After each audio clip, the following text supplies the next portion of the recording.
Voilà, donc on va tout de suite recevoir en plateau Sanata Berthet, qui est donc la directrice du cabinet ICAF. Bonjour Sanata. Bonjour. Comment allez-vous? Très bien, merci. Alors, pour commencer, peut-être pour que tout le monde comprenne, c'est quoi exactement la sécurité sanitaire des aliments? D'accord. Alors, la sécurité sanitaire des aliments, appelée également sécurité des denrées alimentaires, c'est l'assurance que les aliments que nous consommons ne rendront pas malades lorsque nous les utilisons selon l'usage prévu. Donc, manger des aliments sains, mettre à disposition du consommateur des aliments qui ne le rendront pas malade, ni à court, ni à moyen, ni à long terme. Voilà. Alors, ces aliments qui rendent potentiellement malades, c'est pour quelles raisons? Question de pesticides, de production même dès le départ au niveau de l'agriculture qui est mal faite. C'est quoi les Alors, différents risques? la contamination peut arriver à tous les niveaux, à tous les stades depuis la production primaire, donc les champs, les fermes, jusque sur la table du consommateur. À tous les niveaux, il peut y avoir une contamination. Oui. Donc, au niveau de l'agriculture, ça va être principalement les pesticides, tout ce qui est intrants, tout ce qui est produits phytosanitaires. Au niveau des fermes, ça va être aussi les médicaments vétérinaires, tout ce qu'on utilise pour soigner les animaux. Au niveau du producteur, ça va être du fabricant, celui qui a une usine, ça va être des équipements mal choisis. Ça va être des dispositions sanitaires par les employés qui ne sont pas correctes. Ça va être également des emballages qui ne sont pas conformes, qu'on utilise pour emballer nos aliments. Et au niveau de la restauration, ça va être aussi des ustensiles pas propres, des conservations d'aliments pas conformes. Et aujourd'hui, avec la pandémie à Covid, on sait tous qu'on est de temps en temps amené à commander des aliments à manger. Bien sûr. Tout ce qui est nourriture, oui, tout ce qui est livraison. À domicile. Donc, ces entreprises ou ces livreurs, ça s'est vraiment développé. La question, c'est quand on a fini de préparer, comment on transporte, comment on vous sert, voilà. Donc, sur toute la chaîne, il peut y avoir des contaminations de toutes sortes. Ça peut être des produits chimiques, ça peut être des micro-organismes appelés communément microbes. Ça peut être aussi des corps étrangers. Et voilà, ça peut être aussi des allergènes. D'accord. Des choses qui vous rendent malade. Côte d'Ivoire en ce moment sur la sécurité sanitaire en général? Alors, il est prévu une agence de sécurité sanitaire des aliments. Nous avons eu un forum il y a à peu près 2 semaines. Ça, c'était le 15 juin. On en a parlé, on a invité les différents ministères. Le ministère d'État en charge de l'agriculture, également le ministère en charge des ressources animales et halieutiques, aussi le ministère de l'Industrie à travers Codinorm.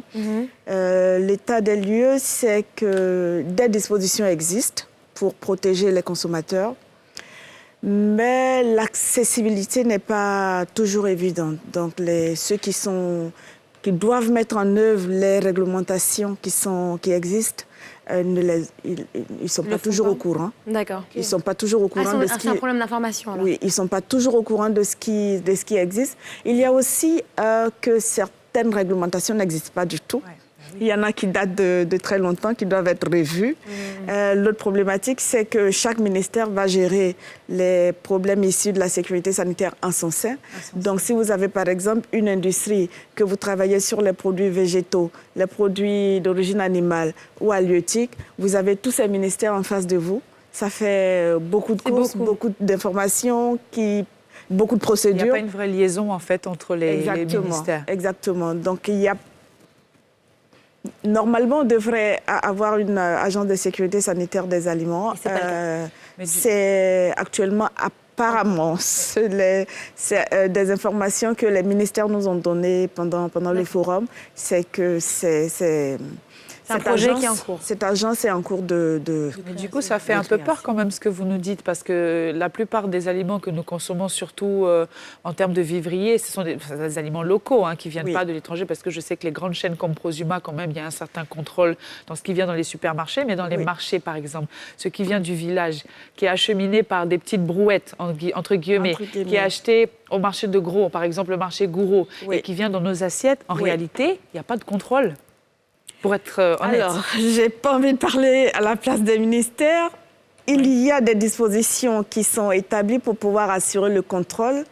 La question, c'est est-ce que le contrôle est réellement réalisés, dans quelles conditions, et est-ce qu'on a vraiment un contrôle sur les produits qui sont sur nos marchés. Et je pourrais même vous dire, même dans les supermarchés, c'est pas évident. Oui. C'est pas que les produits importés. Voilà, c'est pas évident. Pardon, les produits locaux. Oui, à l'exportation, si vous sortez un produit de la Côte d'Ivoire, il va y avoir des contrôles aux frontières. À toutes les frontières, il y a des contrôles. Mais si malheureusement, on retrouve des produits qui sont mal étiquetés, qui ont des informations qu'ils ne devraient pas avoir et qui sont dans les rayons des supermarchés, la question doit se poser, est-ce qu'il y a le contrôle, comment ça se fait? Voilà. Alors la sensibilisation au-delà des acteurs, donc de tout ce qui est industrie alimentaire et agroalimentaire, elle ne devrait pas aussi se situer au niveau des consommateurs, c'est-à-dire qu'ils sachent à quoi ils doivent s'attendre en termes d'informations par rapport à la nourriture qu'ils consomment, et aussi même dans leur façon de préparer, nettoyer les aliments une fois qu'on les a achetés, enfin je sais pas. Ça. Exactement, donc il y a de la sensibilisation à faire au niveau des industriels et des agriculteurs, il y a aussi beaucoup de sensibilisation à faire au niveau des consommateurs. Les consommateurs ne savent pas toujours ce qui est contenu dans leurs produits et c'est bon de le savoir.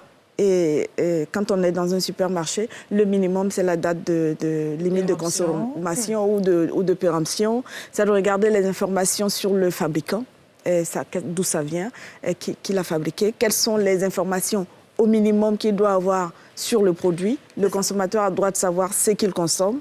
Et si le consommateur sait ce qui est présenté à lui, alors il a le choix. Il peut dire, je prends ce produit, je ne prends pas celui-là. Par contre, sur nos marchés, la question, ça va être, il n'y a pas d'étiquetage, on ne sait pas. On va choisir à la beauté du fruit ou du légume. Malheureusement, c'est cette beauté qui peut être trompeuse. Dangereuse, oui. Quand je regarde des épinards, je regarde des feuilles de gombo ou d'épinards, ou de patates, ou de la salade, ou laitue. Je vais dire, ah oui, ça a été un peu piqué, je ne prends pas. Je vais regarder les feuilles qui sont les plus belles. Bon. C'est pas le bon critère. Les feuilles qui sont les plus belles, c'est on a protégé, ou alors la tomate elle est bien grosse, la patate elle est énorme. Voilà, on a fait en sorte que ça devienne comme ça. Donc on ne peut pas appeler ça. On peut l'avoir fait dans les conditions normales, et suivi correct des itinéraires et tout ça. Donc, on a la possibilité de protéger la production. On peut aussi le faire dans des conditions qui ne sont pas du tout contrôlées. Et c'est là qu'on va être contaminé par des pesticides parce que c'est petit à petit que ça va se manifester. Ça va se manifester et ça sera à moyen ou long terme. Donc, pour le coup, le consommateur ne peut pas faire grand-chose.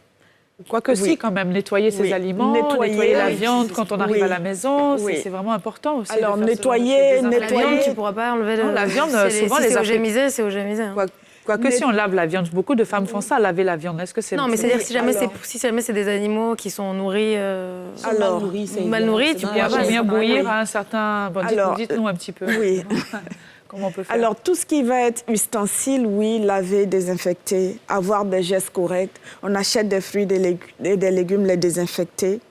Et ensuite, lorsque vous avez des résidus de produits, de médicaments qui ont été utilisés pour vacciner, pour soigner les animaux, et que le délai minimum avant l'abattage n'a pas été respecté, vous les retrouvez dans la viande et vous aurez beau laver, ça reste. Même faire bouillir, ça tue pas les parasites? Pas toujours. Des micro-organismes peuvent supporter la chaleur, enfin ne pas supporter la chaleur et être détruits, mais certains médicaments peut-être pas, certains pesticides peut-être pas. Il y a des choses, vous les récupérez dans la plante ou dans la viande, ça reste tel que jusque dans l'assiette. C'est pour ça qu'à chaque stade de la production, le contrôle qui doit être fait ou les dispositions qui doivent être suivies pour que le produit qui quitte la chaîne qui est sous ma responsabilité soit correct, il faut le faire. C'est une question de prise de conscience de ceux qui travaillent, de ceux qui nous nourrissent, on va dire ça. En attendant que Dieu nous protège. Exactement. Merci beaucoup, Sanata Berthé, d'avoir été avec nous.